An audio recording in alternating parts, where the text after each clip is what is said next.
What's going on, guys? It's Arturo Alvarez back with another video. I'm with Lori Lawrence Real Estate, and today we're going to be covering open houses. All right, guys, let's jump right into it. Today we're going to be covering three topics. All right, when it comes to open houses, I don't want to make it too complicated. There's really only three main topics that you need to hit on, and these topics, you get them down pat, they're going to set you up for success so you can kill it on your next open house. All right, starting with the first topic, preparation. Preparation. Let me say it one more time. Preparation. That is key for a successful open house. Make sure you do your homework on the property that you're going out there to host this open house for. The last thing you want to happen is you get into this open house, you get a whole bunch of traffic out there, and they start asking you all these questions like, how old is the house? When was the roof replaced? How old is the HVAC system? And you have no idea really on any of those questions. So make sure that part of your preparation is reading and reviewing all the little fine nuances about the property that you're going to host. Another piece to your preparation should be marketing. And when I say marketing, I'm talking about blasting out to every platform that you have that you're about to host an open house. Typically, you want to do it about a week in advance. And then what I like to do is I'll do it a week in advance, blast it out to everybody on Instagram, Facebook, website, anywhere. Any platform that you have access to, you got eyeballs on those platforms, blast it out. And then I'll blast it out again the day right before the open house. All right, I'm about to hit you with something that most of y'all don't want to hear. Most of y'all don't want to do this, but this is vital to your preparation. And not only your preparation, but this is vital to your business, your lead generation, your revenue stream, all of it. What is that? Door knocking.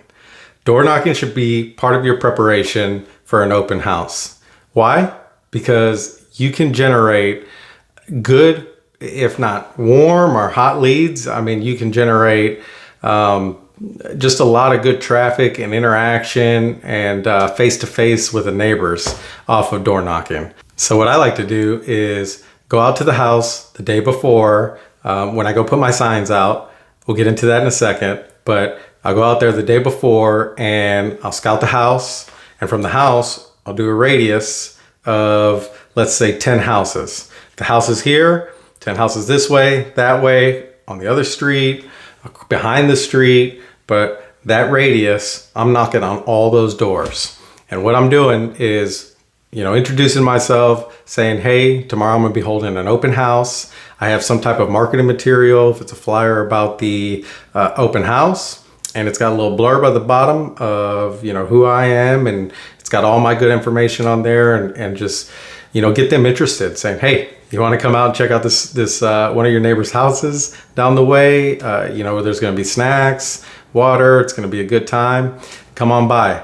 And you never know, they might be interested in listing their property, or they may be in the market, and you can pick up, you can represent them as a buyer agent right there before they even come to the open house. So door knocking is a must. Do not skip door knocking. All right, the last and final thing when it comes to preparation for an open house is setting out your directionals and your signs. What's the number? 3, 4, wrong. You want to put out a lot of signs, maybe 8, maybe 10. If you're in a really big neighborhood, it could be 15 signs. If you're tucked way back in the neighborhood, you don't want the fact that you didn't put out enough signs is the reason why you're sitting in that open house when nobody's showing up, or you get maybe like 2 people and you're there for 2 hours, 3 hours. Don't let that be something in the back of your head is, well, did I put out enough signs? No, you don't want to do that. So put out a bunch of signs. Make sure they're in high visible areas. You can put balloons on them to really catch people's eyes. Street corners.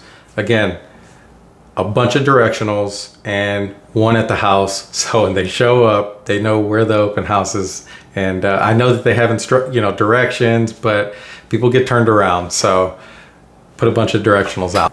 All right, number 2, execution. Very, very important. Very, very important. This is what you prepared for. This is game day, right? This is what you came for. So put your game face on. What I like to do for execution is, if for whatever reason I wasn't able to get out and door knock, I'm door knocking about an hour before the open house.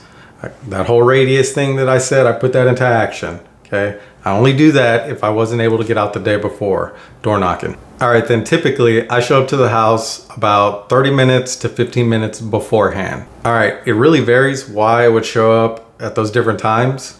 For me, I'll show up 30 minutes to a property if nobody's there. It's a vacant house. The owner's in another state, they're in a vacation, or they're at a vacation, whatever. But if they're not there, I'm showing up about 30 minutes because I may have to do a little bit of extra cleaning.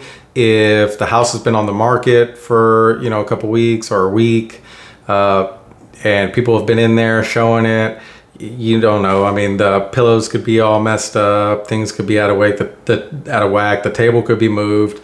So I want to get in there about 30 minutes before, and I can tidy up and make sure everything looks good. Now, if the owners are there, I'll get there 15 minutes before. So I'm not like shooing them out the house or rushing them out the house. Sometimes, the owner, they don't have anywhere to go. They're just driving around. You don't want to be shooing them out of the house too early. So 15 minutes, that's that sweet spot. Now, when I show up 15 minutes early and I get in the house, time to go to work. All right, what you're gonna do is you're gonna walk in and you're gonna open up the main door if you can, and open up the back door. I like to do this because it's more inviting to the guests as they come in. They're pulling up in the driveway. There's no doubt in their mind. I know there's signs everywhere. If you've done your job, there's signs everywhere, but it's just one more thing to say, come on in, come on in. The door's open. You're welcome to come on in. And after I do that, then I'm going around the house and I'm turning on the lights, every one of them. You want that house as bright as it can get. Turn on every light, and then after you do that, you're opening doors. Open up the bedroom doors, open up the bathroom doors. The only doors you don't want to open are the closet or storage doors. But all the other doors, open them up so as the guests are walking around in the house, they feel welcomed and invited into each room, and they're not asking, well, am I able to open this door? Can we go in here and check it out? Chances are they're going to do it. They're going to peek in the rooms, but go ahead and take that extra step and open up all the doors for them so they can tour the house and not have to ask, hey, can we go into this room? Okay, after you've turned on all the lights, you opened up all the doors, and turned on all the fans, made it real nice and cool for the guest. You want to kick it up just a little bit more and make it even more inviting to the guest, and have snacks and waters out. What I like to do is I got a basket that my wife got me the basket. I didn't pick it out, but she got me this basket, and I put chips, I put popcorn, I put, cookies, goldfish, some for the kids, and little water bottles all around it. After you set that all out, put the brochures out. If you got brochures on the house, go ahead and set those somewhere close to the snacks. People are going to see the snacks first. After they see the snacks, they're going to look around. What else do I got? Can I get for free? Boom, to the left, they're seeing the brochure of the house. Of course, you're going to be there telling them everything they need to know about the house because you did your homework, you did your preparation, so you're the expert on the house. But those brochures are really nice, and they look really professional, and they're going to be able to take that home with them. And it's just one more thing to keep that property and to keep you at the forefront of their mind when they leave that open house. So get those set out, fan them out, make them look really nice. Now, I do sign-in sheets. Some agents may not do sign-in sheets, but I do because it's just another way for me to possibly capture a lead. They come in, there's a sign that says, welcome to my open house. Please sign in. And they jot, it's nothing crazy where I'm asking them to put all this vital information and what's your social security number. The only thing I'm asking for is name, phone number, email address, and how did you find this open house. And again, really, I'm just using that for another way to capture information and add them to my database. All right, this next thing, you don't have to do it. I like to do it just because I've done it. And then when I don't have it, I find that it's awkward. And what I'm talking about is music. I like to hit them with a little bit of jazz and just really set the ambiance. I started with music, and then, I've done one where I was going to set it up and I'm just sitting there and there's no music and it just is quiet.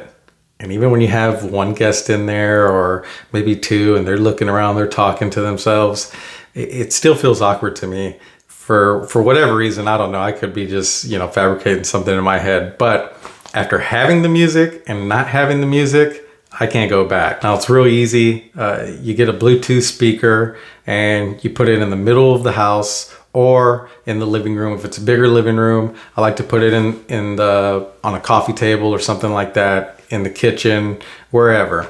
I'll get on Spotify and you search open house genres or open house playlist. And I like jazz, but there's all kinds of other genres you can pick from. You name it. I don't know. Whatever tickles your fancy and you think the guests are going to like it. Honestly, I think that guests open up more when they hear the music. Again, I don't know. Maybe I'm just making it up. Who knows? All I know is I set the music and I feel like guests want to open up more. They feel more relaxed. So it's not a big one. It's not a must, but hey, I think it adds a little touch. Okay, the last part to the setup is marketing. Yeah, I know you're saying, what? We did marketing. That was preparation. That was yesterday. That's not the type of marketing I'm talking about. All right, this marketing is strategic.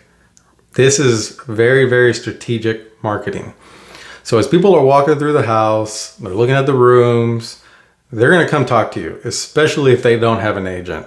And, this marketing that you have laid out is just another way to get that conversation going, to kind of break the ice, if you will. So what I like to set out is, I print off stuff offline. It's really easy. Go to Staples. I get it in these, thick paper and make it look really nice and professional and laid out. It's marketing like the 5 biggest mistakes that sellers make when listing their homes, or, first time home buyer guide, or, address change checklist, all kinds of things. I mean, you can Google for days and get lost in, the amount of material you could print off. You print off what's good for you, the stuff that you think you can use to get the conversation going, and then get that all set up somewhere near where you're at. I like to sit in the kitchen. Well, I don't sit, stand. I never sit at my open houses. Don't ever sit. I stand in the kitchen, and it's a little, the kitchen's away from like the entrance of the house. So I'm not just sitting there greeting everybody right as soon as they walk in the door, and I'm just all up in their face. Hey, how you doing? Welcome to my open house. No, I sit back in the kitchen, and I got all that marketing material strategically placed right next to me. And as they come over, they start to pick it up. Ooh, what's this? And they read it. Oh, you like that? What do you think here about the house? And do you have any questions?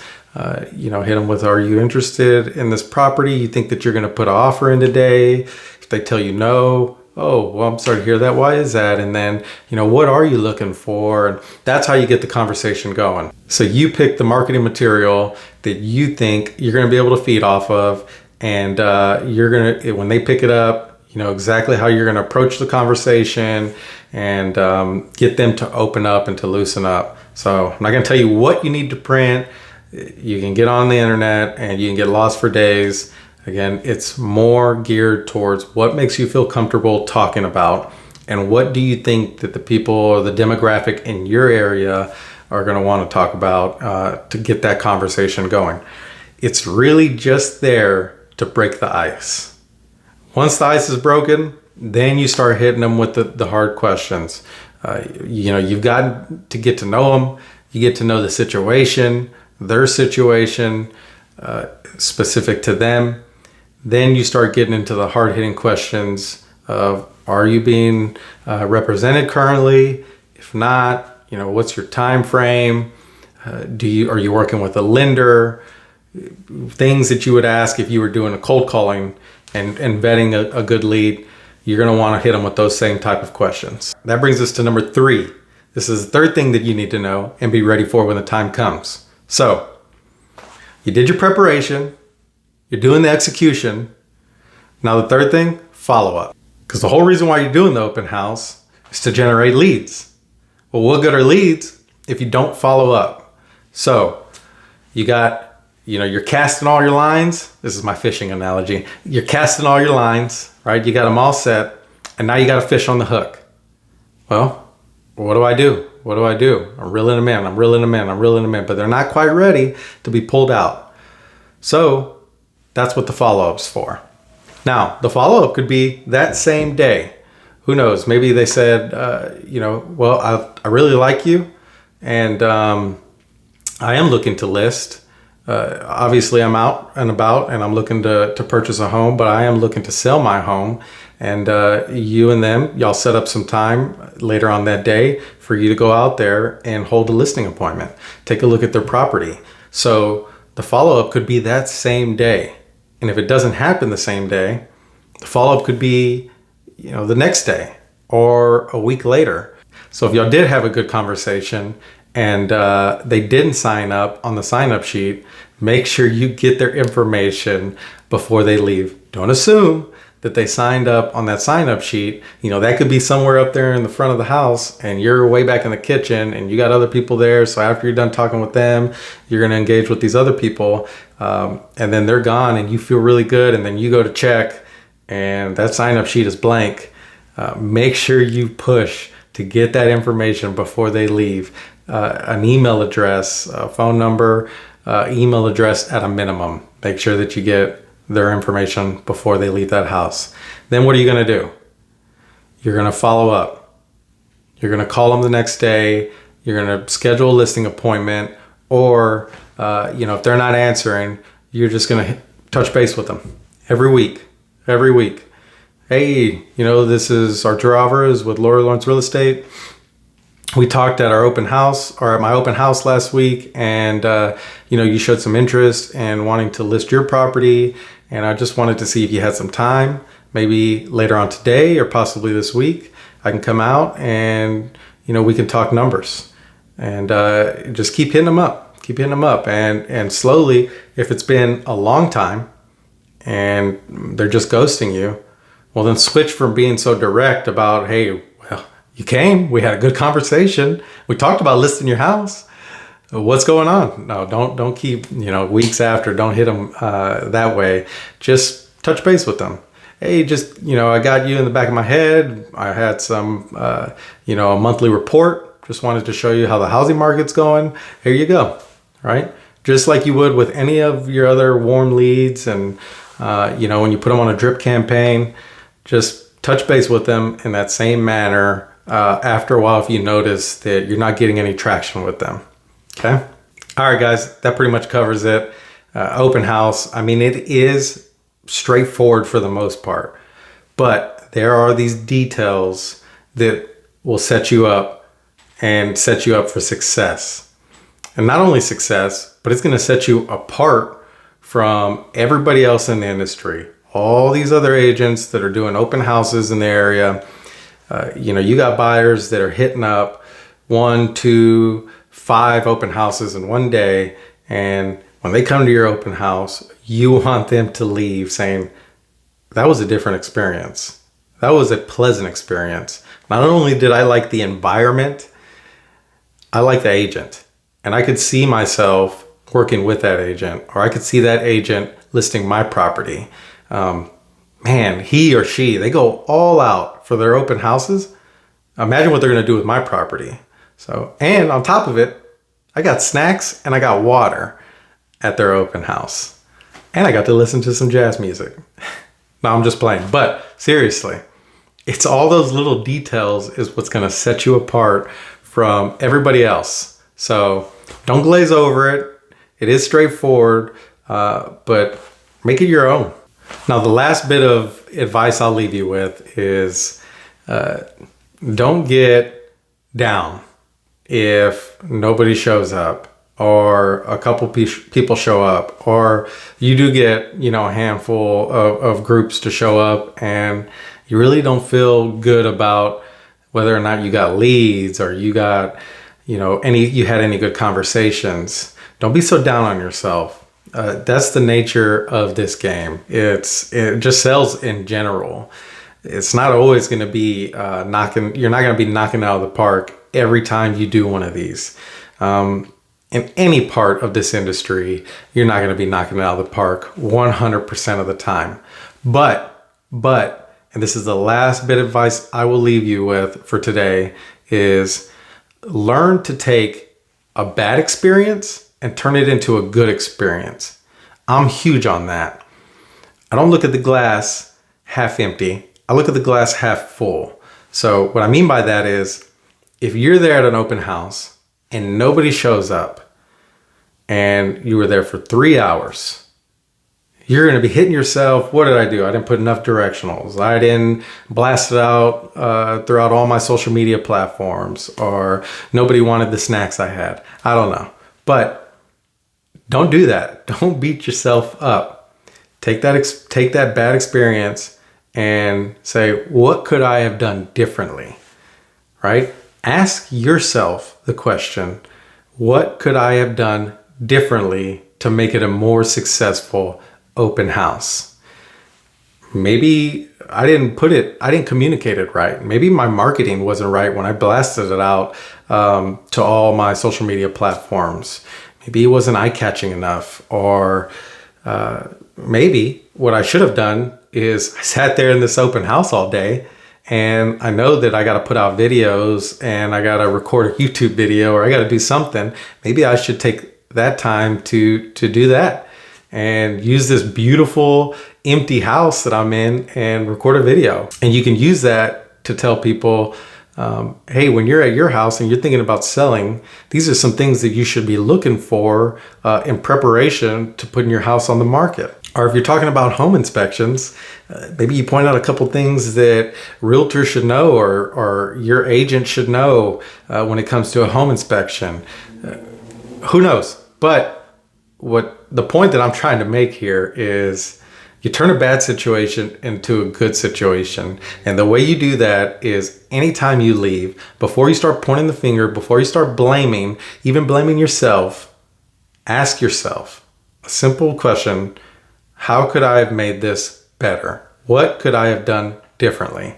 And I guarantee you, if you do that, you're going to learn from your mistakes, and you're going to grow in this industry, and you're going to grow to having better open houses, to having better return, having more leads, more clients down the road. I assure you that you will. Do that in your life in general.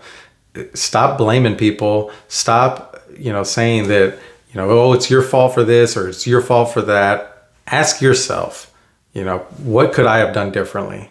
And I guarantee you, things will turn around. You'll find more opportunities knocking at the door than not. Well, that's all I got for you today. Hopefully y'all got something from this video. If y'all have any advice for me, leave it down in the comment section below. Don't forget to like and subscribe, and hit that notification bell. And if there's anything that y'all want me to cover, let me know as well. Put that down in the comment section. And that's all I got.